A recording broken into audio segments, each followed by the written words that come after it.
موصولی سوال امریکہ سے ایک عمدی دوست کا بھجوایا ہوا ہے. وہ لکھتے ہیں کہ حضرت مسیح موعود علیہ السلام نے اپنی کتاب مواہب الرحمان کے صفحہ 245 میں تعاون کے نشان کا ذکر کرتے ہوئے فرمایا ہے کہ یہ تعاون اس ملک کو اسی طرح چمٹی ہے جس طرح یہ قرض خواہ قرضدار کو چمٹتا ہے یا کتا اصحاب الرقیم سے چمٹا تھا.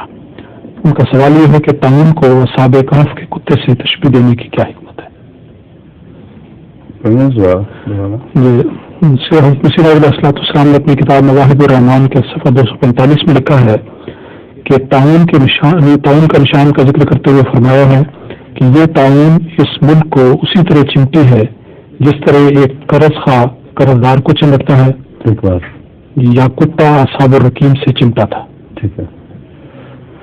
کتا جو اصحاب الرقیم سے چمٹا تھا، کیوں چمٹا تھا ان سے کچھ پتا؟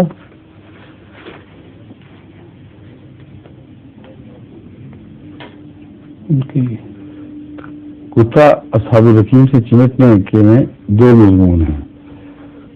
قرض خواہ کے ساتھ اس کی نسبت ایک ہے، ہر مالک پر اس کی مملوک کا ایک حق ہوتا ہے اور جب تک وہ حق ادا ہوتا رہے وہ اسے چمٹا رہے گا، اور اگر نہ بھی ادا کرے تو مطالبہ کرتا رہے گا، اور اس مطالبے میں کتے سے زیادہ اور کوئی وفادار اور شدید نہیں ہوتا. تو اس کا کوئی احسان نہیں تھا اصحاب الرقیم پہ، اس کی وقار اس کی روٹی ان سے وابستہ تھی، اس لیے وہ ان سے چمٹ گیا، وہ قرضدار ہو گئے اور یہ قرض خواہ ہو گیا. دوسرے اس کتے کی خصوصیت یہ تھی کہ وہ متنبع کرنے والا تھا